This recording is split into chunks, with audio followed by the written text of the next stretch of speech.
1939, the Führer's declaration of war heralds the rise of one of the most fanatical figures within Hitler's inner circle, SS boss Heinrich Himmler. The outbreak of war gives Himmler the opportunity to realise all his dreams, all his twisted racial thinking for the future of Germany. These can all happen in his view. To make his dreams a reality, Himmler has within his SS the most ruthless Nazi of them all. His name is Reinhard Heydrich. He's utterly ruthless, manipulative, very clever operator, and a useful man to have if you're trying to set up a police state. Heydrich and Himmler make a formidable pair. But as they push forward their radical plans, inner circle rivals are already plotting to break up the deadly partnership. Goering will look at Himmler and think, you know what, your boy's doing really well here. He's going to be trouble for you at some point. And of course, Bormann will be taking subtle credit. It is a very, very old political game, and Bormann is absolutely masterful at playing it. And Heydrich's meteoric rise will make him a target both inside and outside Hitler's inner circle.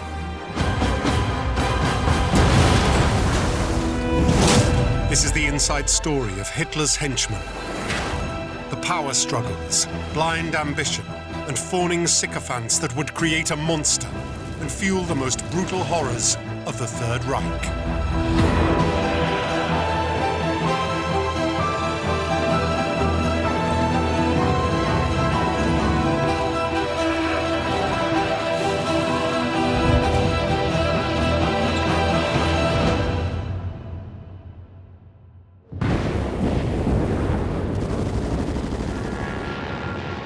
September 1939. The invasion of Poland is underway. And for Hermann Goering, head of the Luftwaffe and the most powerful man within Hitler's inner circle, everything is going to plan. The Luftwaffe is incredibly successful. It pummels Polish towns and cities, it destroys Polish units. It is an essential part of the Blitzkrieg, and Goering takes full credit for it. Bilder von höchster Eindringlichkeit vermitteln in diesen Filmen dem deutschen Volk den gewaltigen Eindruck Hohenfeldzug. Das heißt, auch hier wird sie den Feind treffen, schlagen und vernichten.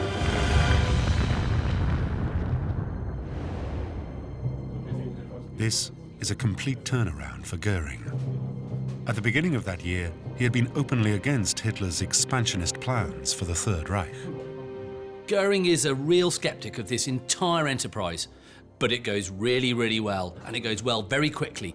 And this gives Goering the confidence to say, yeah, this is a great idea, yeah, I'm all up for it.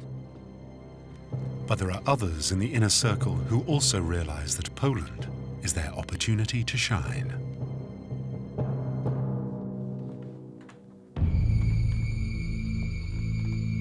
Heinrich Himmler, the fanatical boss of the SS, is looking to set in motion a radical plan to Germanize occupied Poland.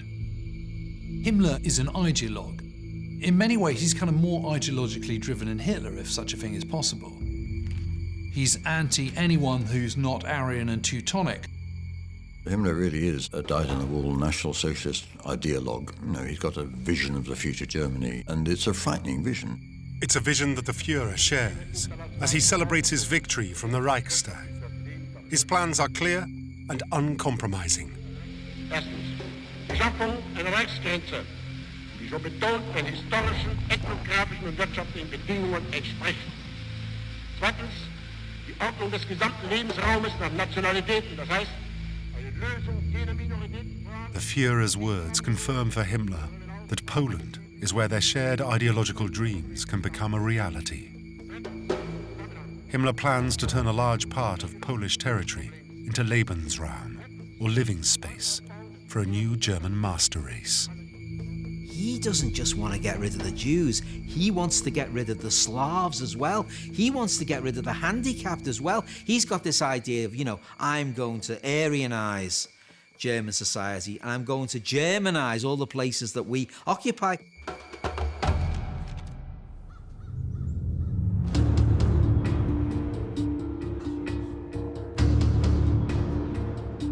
Himmler's goal is to expel millions of ethnic Poles and Jews from Western Poland to make way for German settlers. It's a radical project motivated not only by Himmler's fanaticism, but also by his appetite for power. Once they've all been cleared and this has become Germanified and they've taken over their Lebensraum, it is the SS that are going to be kind of running the show. So as they move into occupied territories, so Himmler's own role and authority increases in tandem. And Himmler has his very own example of Aryan supremacy to do the job.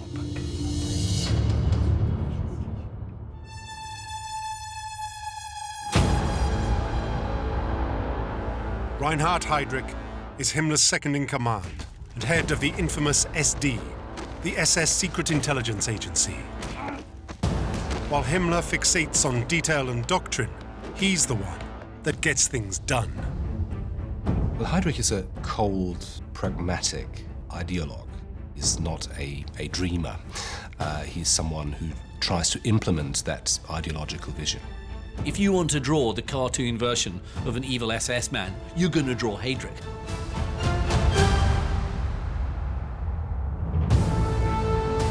Heydrich is tall, he is blonde, certainly, he's clever, he's a brilliant fencer, and he's deeply ambitious. Such is Heydrich's reputation. Even Himmler needs to watch his back. Heydrich was absolutely ruthless, and he really knew how to terrorize people. He managed to put fear both into friends and foes alike.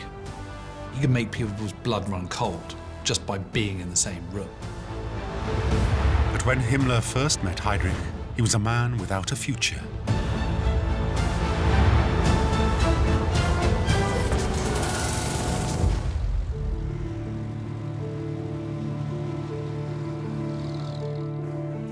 Back in 1931, while Himmler was building up his new paramilitary organization, the SS, Heydrich was unemployed and desperate. Before Heydrich joins up with Himmler, this is a man in disgrace. After all, he's lost his officer's commission in the Navy. The cause of Heydrich's disgrace was an embarrassing love triangle. He was simultaneously engaged to two women, and one of the women's father was a very influential man with good contacts to the senior naval command. Heydrich made the mistake of dumping the wrong girl, and her powerful father demanded that her honor be restored. Heydrich was dismissed as a result not so much of the dual engagement, but because he treated the case with contempt, which was deemed to be unacceptable for a German naval officer.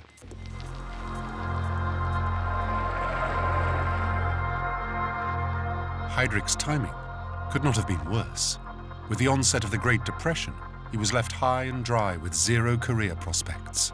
But his favored fiancée provided a lifeline. The woman who he was going to marry, Lina von Osten, had, unlike him, been a supporter of the Nazi movement for quite some time. It was her who introduced him to the movement and also who encouraged him to seek the interview with Himmler.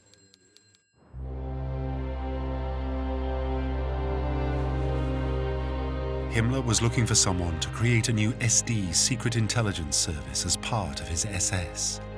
Heydrich had never worked in professional espionage, but he didn't let that hold him back. What experience does Heydrich have about intelligence networks? None. All he has done is read, as a boy, some detective fiction and some spy novels, and he uses his knowledge of those thrillers to impress Himmler as to how an intelligence service would work. Luckily for Heydrich, Himmler, the wannabe soldier, was dazzled by the former naval officer's swagger. Himmler, as someone who always aspired to be a soldier without ever having been a soldier, is impressed by that military bearing, the military language, the physical appearance, and he decides to charge Heydrich with the task of building up the SD. Having successfully completed his first act of deception, Heydrich was now Himmler's new spy master. That is the limits of his experience. But it's enough. And as we shall see, Heydrich learns on the job like no one else.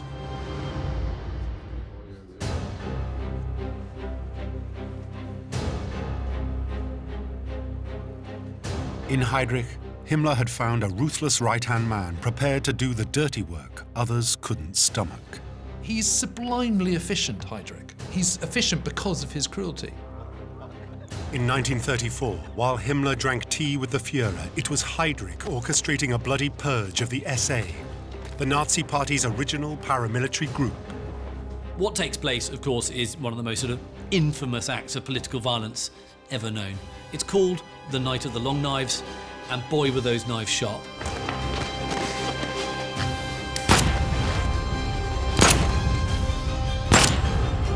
It's believed that in just 3 days, between 150 and 200 people were murdered.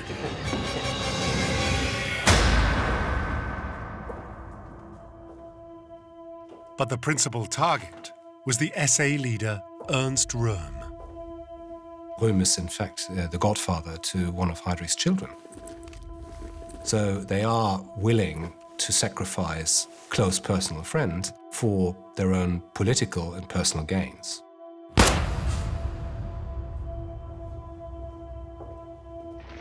The Night of the Long Knives would establish the SS as the Nazi Party's foremost agency of security, surveillance, and terror, making the diminutive figure of Himmler Hitler's new leading henchman.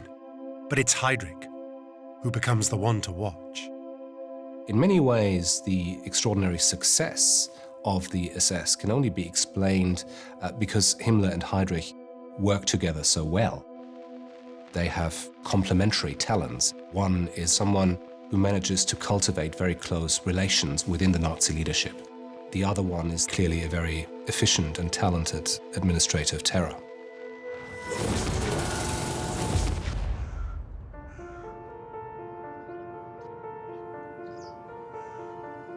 "5 years after the elimination of his SA rivals, Heydrich is now in charge of every police and security agency within the new Reich. And it's as the Nazi regime's top policeman that he receives a short but highly sensitive memo from the Führer's second-in-command, Hermann Göring.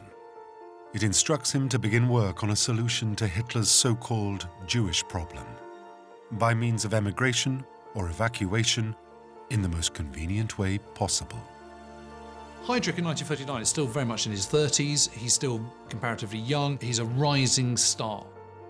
So when he is given an order to start looking into the Jewish question, of course, that is a massive feather in his cap. And you know that someone like Heydrich is ambitious enough, ruthless enough, motivated enough that he won't disappoint.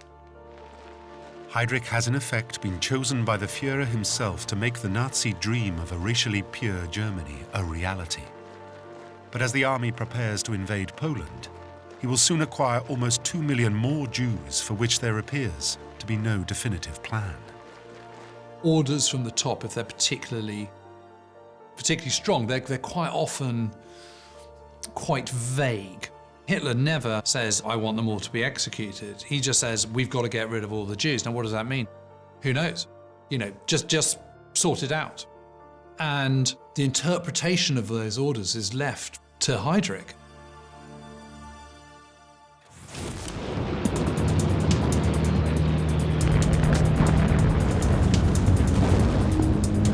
As German troops pour into Poland, it is Heydrich who has been tasked with securing and preparing the new territory for Germanization.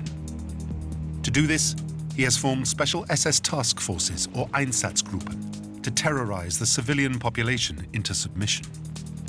The task of the Einsatzgruppen in the Polish campaign was to decapitate the Polish society. You have to kill the Polish elite, you have to kill the priests, you have to kill the professors, the politicians, the economic leaders, and kill them in the tens of thousands. This was the task of the Einsatzgruppen. But this is merely groundwork for more systematic measures to make Himmler's dream of new German living space a reality. Heydrich's men have new orders. Millions of ethnic Poles are to be moved east to make way for German settlers. And as for Poland's Jews, their fate is even less certain. They are all to be corralled and held inside urban ghettos, ready for future deportation. They are suddenly marched out at gunpoint in the middle of the night with every other Jewish family with one suitcase for all their belongings. And then they're put on these long train journeys to big centres in occupied Poland where they're crammed into tiny, tiny rooms, literally crammed into them like sardines. It is inhumane, it's disgusting, and it's barbaric.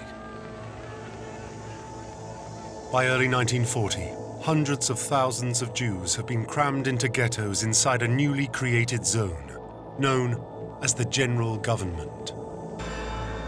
Heydrich has no moral or practical concerns for their living conditions, partly because it is only supposed to be a temporary measure. But the impact of these huge forced migrations is upsetting other senior Nazis.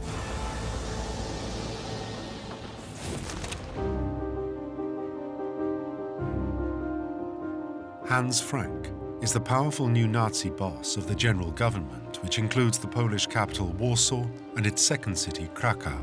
He's not happy about Heydrich and Himmler using his new fiefdom as a holding station for their Jews.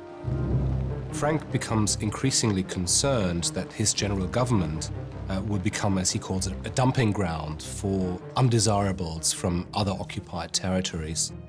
Frank also happens to be an old friend of Hermann Goering, Himmler's inner circle rival.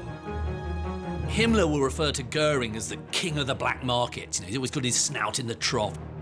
Whereas, of course, Goering will look at Himmler and write him off as this sort of priggish, schoolmasterly, bourgeois, self-denying sort of shrew of a man. You can't get greater differences between two individuals.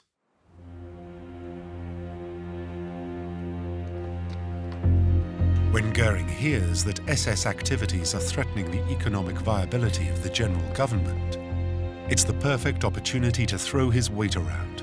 So he calls Himmler and his old friend to a meeting. The real problem was Hans Frank had been given this job of running the general government in Poland, and of course Himmler was given the task of Germanizing Poland.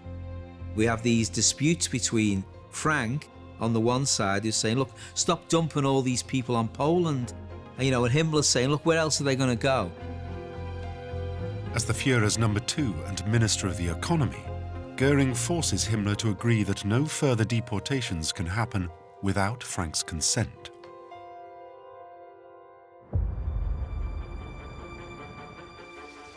For Himmler, it's a frustrating reminder of who holds sway within the inner circle. Heydrich will have to find a new plan for Poland's Jews. As for Goering, his priorities are on the front line as a new theatre of war is about to open.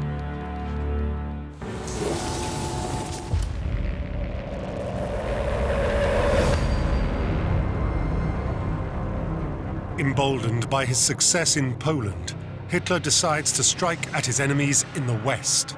It's now their turn to experience the devastating effectiveness of Goering's Luftwaffe. He started in early April with Norway and Denmark.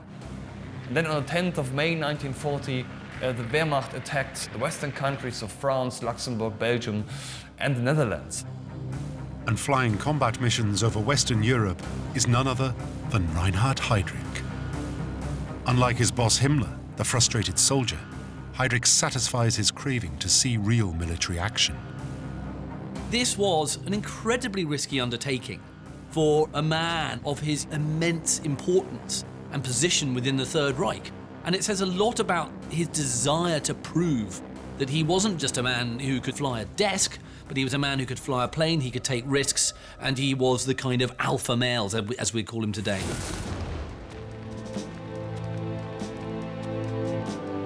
Once again, the Luftwaffe's close support of the army is instrumental in defeating the French and the British. In just 6 weeks, Western Europe is under Nazi control, and Goering is the man of the moment. Goering became, after the fall of France, the highest decorated and the highest rank of all German militaries. Decorated as Nazi Germany's new Reichsmarschall, Goering's position as the Führer's successor appears unassailable.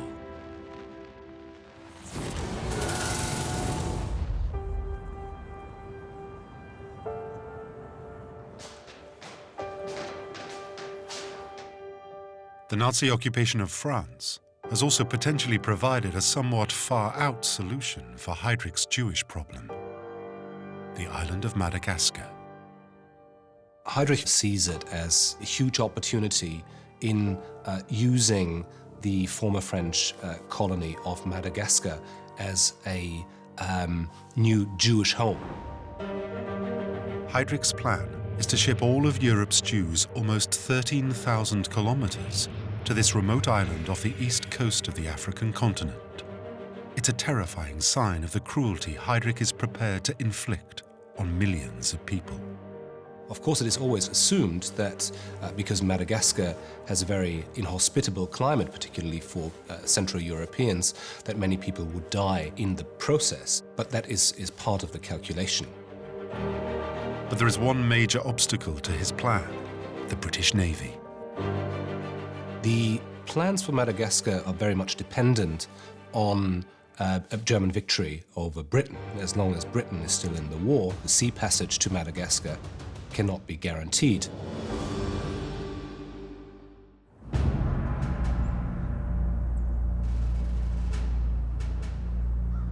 Goering, flying high on his success in France, is about to take his biggest gamble yet. He promises the Führer that he can bring Britain to her knees by air power alone. Goering is very keen that the Luftwaffe should be seen to do this, that somehow or other it will put the Luftwaffe on a pedestal above the army and the navy, and at the same time enhance Goering's own reputation with Hitler.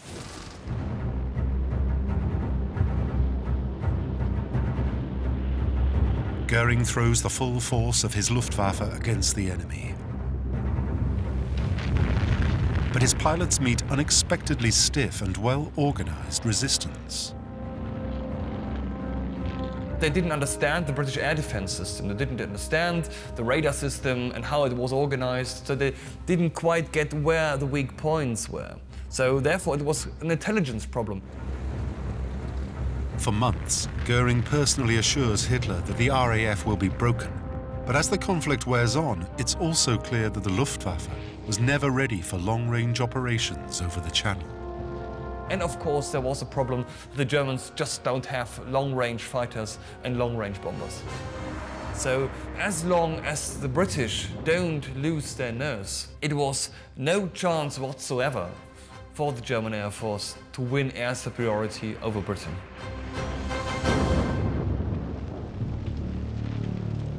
For Goering, it's a personal disaster. Having promised so much, all he can deliver is Nazi Germany's first major military failure. It's the start of a growing distrust between Hitler and Goering, a growing distrust of Goering's boastfulness. Hitler's going to ask himself the question, how much longer can I put up with Goering? How much longer can I entrust him with things that I thought he could do?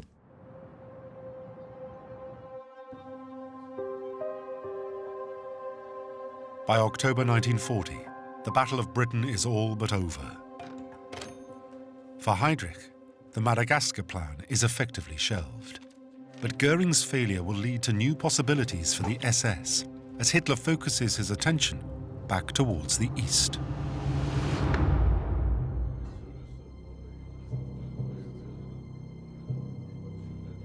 With Britain standing defiant, the Führer decides that the Soviet Union now holds the key to Nazi supremacy over Europe.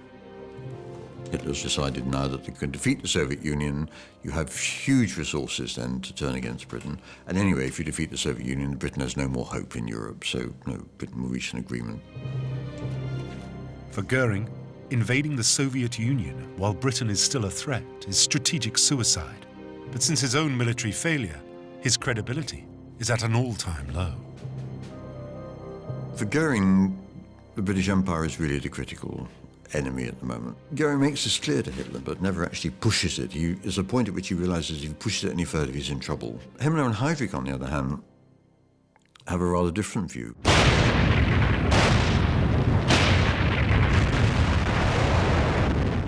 On the 22nd of June 1941, the invasion of the Soviet Union, codenamed Operation Barbarossa, begins. For Himmler and Heydrich, this is the battle they've been waiting for. the showdown with what they regard as the arch-enemy of National Socialism. What happens in the evolution of Nazi ideology and Hitler's own ideology is this merging of Bolshevism and the Jew together as a combined menace. So it becomes the Bolshevik Jew. And anti-Semitism runs at absolutely the heart of it. Russia's vast territory also offers limitless living space for their new German empire, and they will give no quarter in trying to win it. This war against the Soviet Union will be fundamentally different from all the other wars. Certain rules which could not be broken quite simply do not apply in the ideological war that will be waged on the Eastern Front. Himmler predicts that millions of Russian Slavs will die through starvation alone as the German army tears through Soviet territory. In its wake, the Einsatzgruppen follow. And it's soon clear that Heydrich has ordered a terrifying escalation of violence against the Jews. Very quickly, Heydrich's task forces begin killing Jewish men of military age, and then very quickly thereafter start to kill Jewish women and children as well.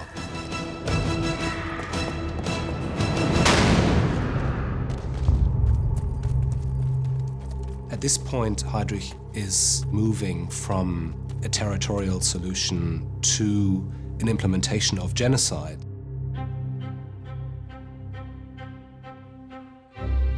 Heydrich is proving to be the inner circle's most committed follower of his Führer's creed of hate. And just weeks after the invasion, he visits an embattled Göring to sign off on what would become known as the final solution.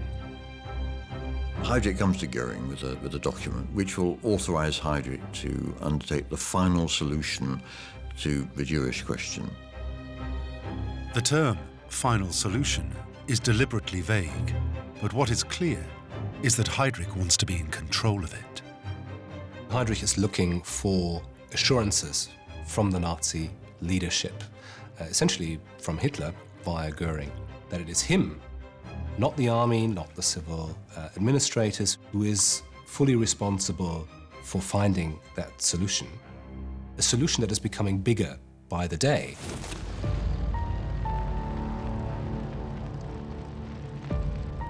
Heydrich, the man who only joined the SS because he needed a job, is now stepping out of Himmler's shadow as he takes responsibility for the policy that lies at the heart of the Führer's ideological ambitions.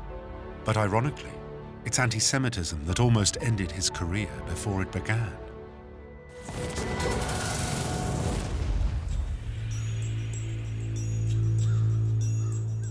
When Heydrich was only 1 year into his new job, a file claiming the young SS officer was Jewish arrived on the Führer's desk.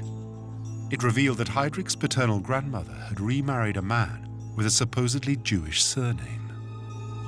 These accusations that he's tainted, quote unquote, with Jewish blood, which of course in the Third Reich is the worst thing that you can have, are a serious thing.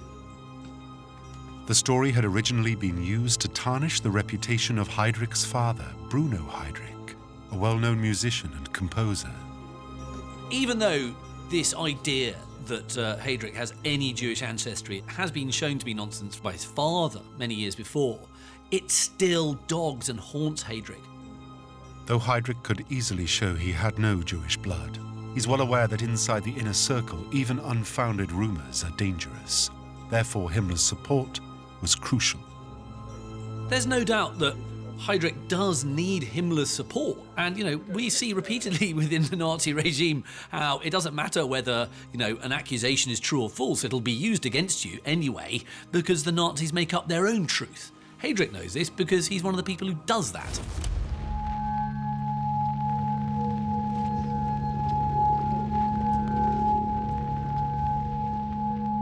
Now, 8 years later, armed with the Führer's authority, Himmler's protege is proving that he is capable of anything.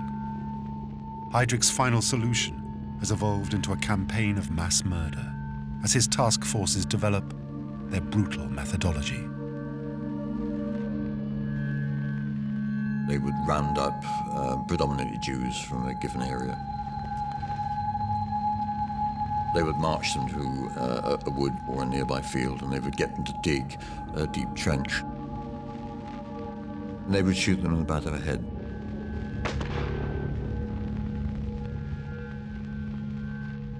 The next group would then have to stand at the edge of the pit. They would be shot and they would fall on top.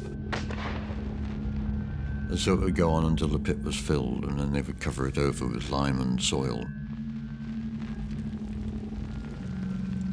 And that was repeated right across the whole of the German front. It's a genocide instigated not only by fanaticism, but also a cold, calculated bid for power. Himmler and Heydrich are certainly convinced that they will be rewarded for implementing what they consider to be Hitler's will. Tens of thousands of Jews are now slaughtered at a time. And sites such as a ravine near the Ukrainian capital of Kiev would become forever synonymous with mass murder.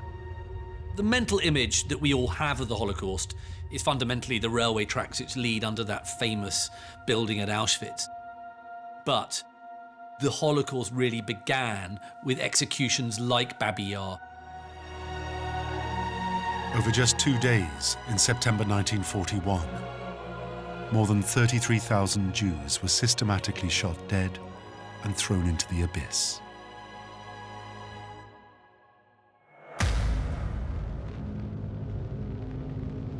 And how the SS leadership justify these atrocities, both to their men and themselves, is truly horrifying. People like Himmler and Heydrich would have rejected our Western moral code as weak and decadent, as something of the past. And their commitment was primarily to the Germanic race. So what we consider heinous crimes, from their point of view, was a service to their people.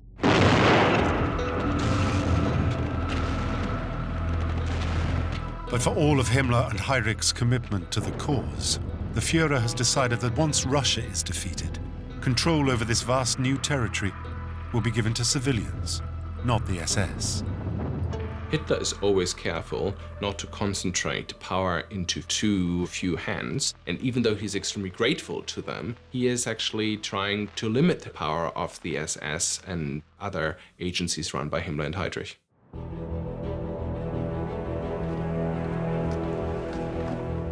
But Heydrich is far from giving up. He has already in his sights the perfect opportunity to gain real political power. His target, the Protectorate of Bohemia and Moravia in Czechoslovakia. For the Nazis, the Protectorate of Bohemia and Moravia is particularly important in an economic sense. There are major armaments productions in the Protectorate. And with the beginning of Operation Barbarossa, we see a massive increase in resistance activities. Czech saboteurs are severely damaging the Nazi war effort. For Heydrich, this is a job for the SS, but they need an ally, someone who has the Führer's ear to help make their case.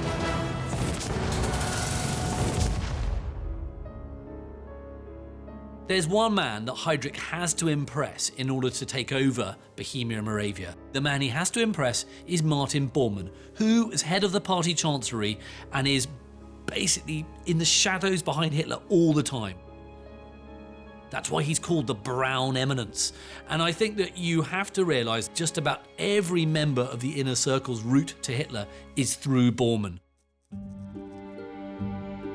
Heydrich mobilizes his intelligence network to compile reports to disparage and denigrate the civilian administration in Prague. What they are saying is that the civilian administrators in charge of these territories are unable to control the situation. And he is desperate to, seize control of a place like that and literally grab it by the neck and strangle it until all the people start doing as they're told. Bormann needs little persuading, as Heydrich's promotion will give the wily bureaucrat a way to control Himmler's rising star. If you look at Hitler's inner circle and you look at how Bormann behaves, he is incredibly cunning. He knows that if Heydrich goes to Prague, that means he'll be reporting directly to Hitler, but that actually means he's reporting directly to Hitler through him, Martin Bormann. When Bormann presents Heydrich's report, it has the desired effect. Hitler is furious. The Czechs, he says, need to be taught a lesson. Heydrich is coming to Prague.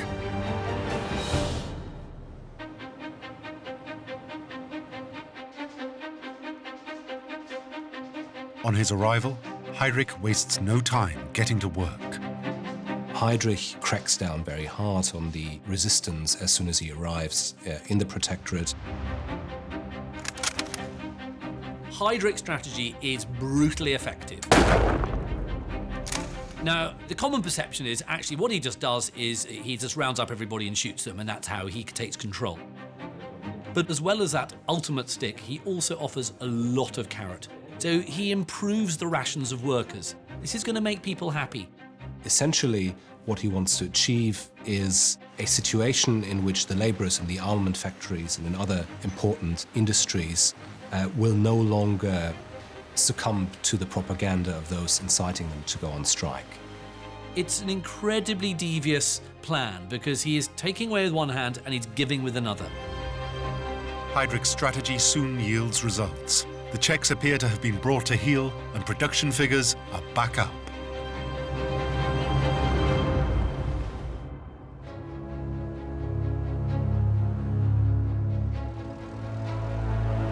When Heydrich returns to Berlin, he is the man everyone is talking about.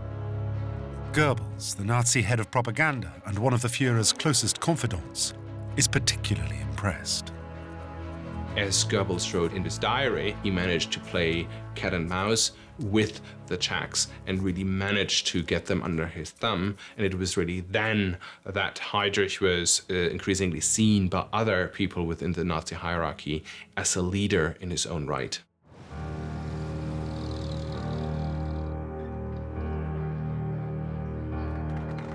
While Heydrich is personally congratulated by the Führer, Himmler's rivals watch with interest. Everyone wants a little Heydrich stardust.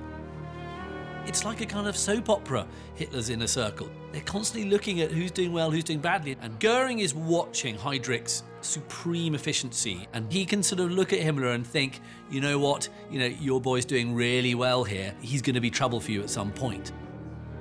And of course, Bormann will be taking subtle credit. He's very much associating himself with success. It is a very, very old political game, and Bormann is absolutely masterful at playing it. Himmler's inner circle rivals see Heydrich's success as a way to break a formidable partnership. Heydrich now reports directly to the Führer. Some people perceive that as the beginning of a rivalry between Himmler and Heydrich, in the sense that Heydrich is becoming a lot more independent. Heydrich is fast becoming a leading member of Hitler's inner circle in his own right.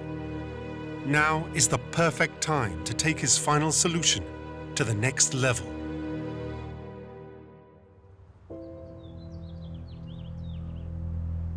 On the 20th of January 1942, the Berlin suburb of Wannsee is the venue for a top-secret meeting of high-ranking civil servants, party officials, and members of the security services.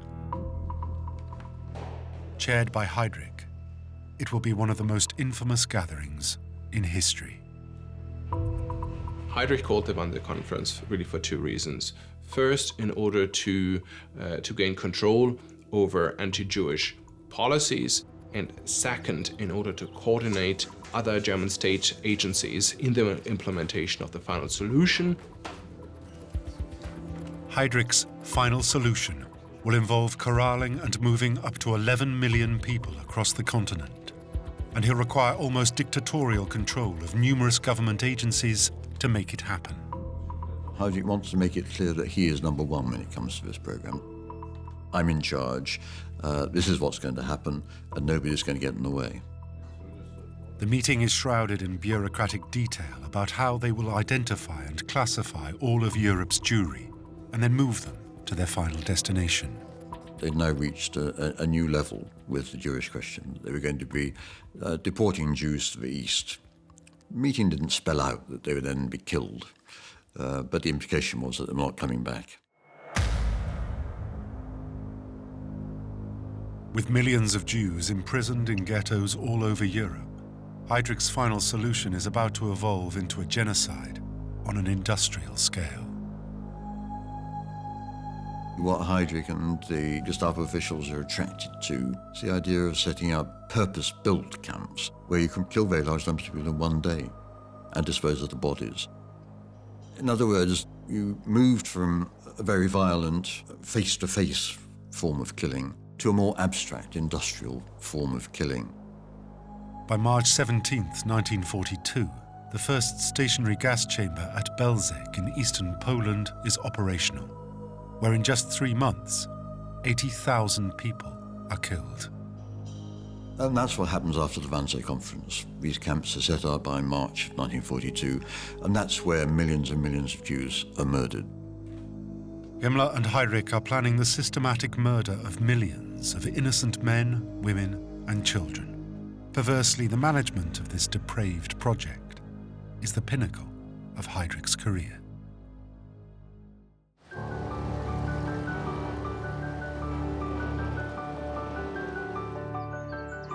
As spring arrives in Prague, Heydrich is celebrating. As overlord of the Czechs and architect of the final solution, the days of defending his family's racial purity are long gone. And appropriately, he marks his new status with a concert of his father's work. This is a moment of self-celebration through music, something that, of course, throughout his career in the Third Reich was very close to his heart. Heydrich is now at the apex of his power. He's in charge of the Protectorate of Bohemia and Moravia. He's in charge of all the security apparatus within the Third Reich. And he's effectively in charge of another one of Hitler's pet projects, the genocide of the Jewish people.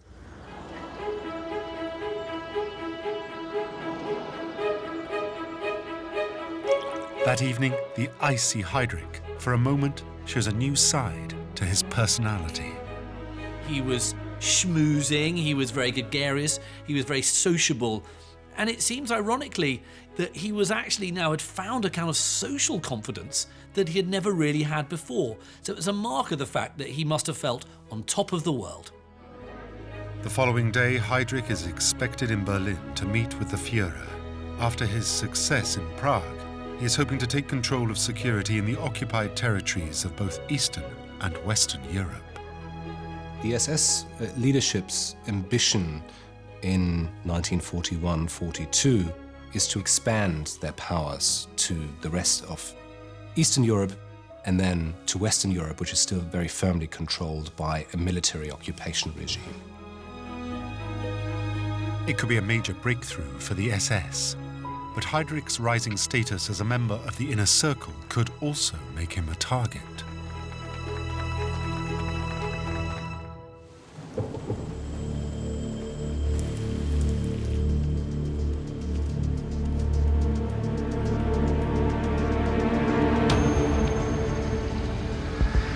The next day, Heydrich takes his customary journey to a waiting plane that will take him on to Berlin.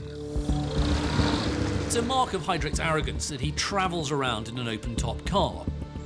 Not for Heydrich the idea of cowering in an armoured limousine with a whole line of tanks and armoured cars and outriders. No, he wants to show, I can go around in an open-top car and no one's going to touch me.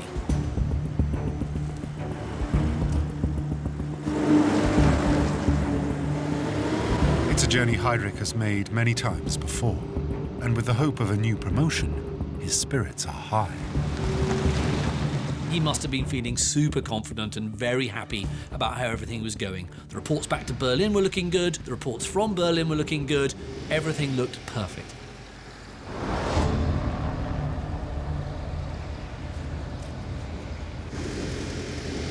But as the car slows to take a tight corner, something isn't right.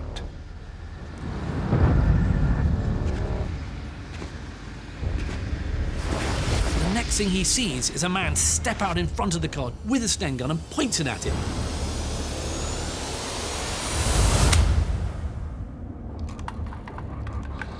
Heydrich immediately goes for his gun.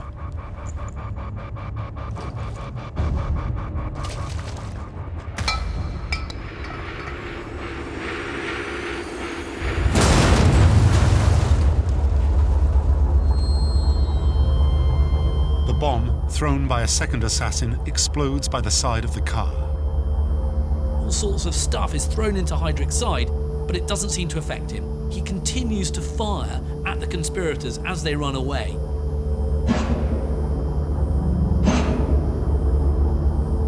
But he then slumps back. He's wounded. He falls to the side of the car. He is now in a lot of trouble.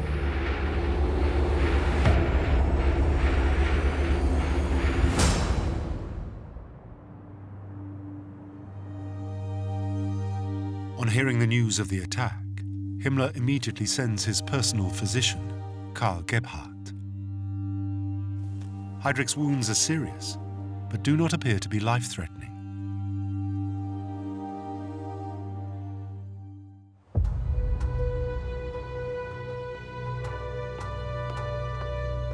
Seven days after an operation to remove debris from his spleen, Heydrich appears to recover.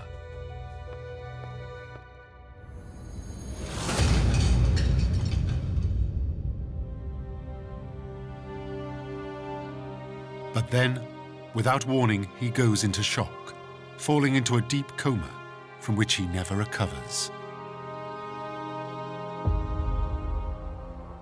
News that Heydrich was killed reaches Berlin. There is enormous shock within Hitler's inner circle. It makes not one of those men himself feel safe.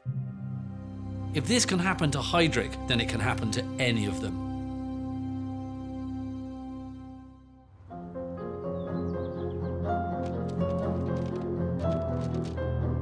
Himmler's investigators soon discover that Heydrich's attackers were Czechs trained by British secret intelligence.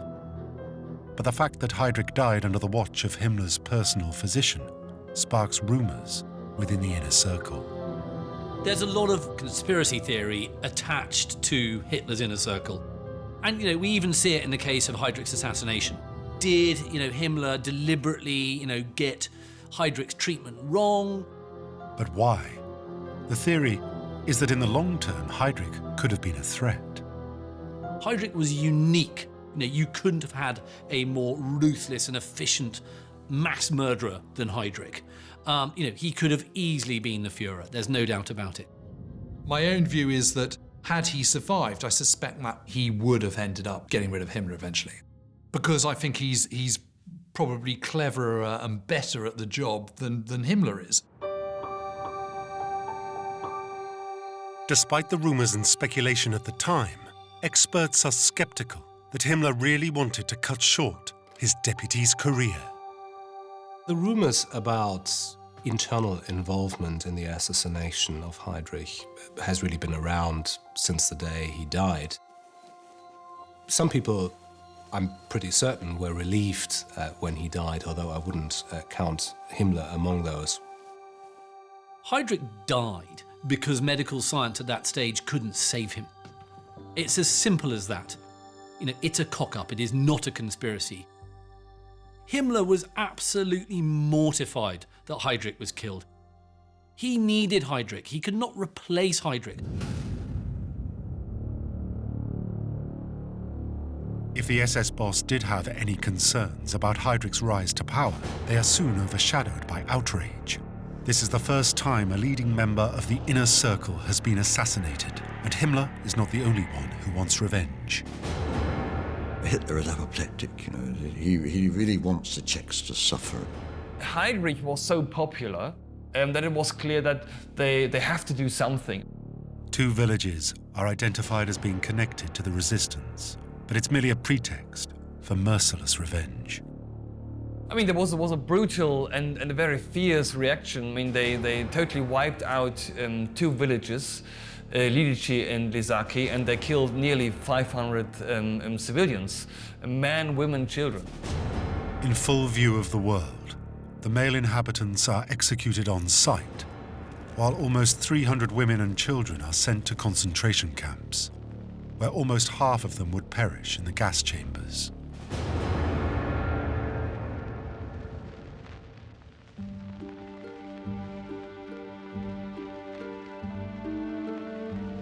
While the two villages are literally wiped from the face of the earth, Heydrich's body is returned to Berlin for a lavish state funeral.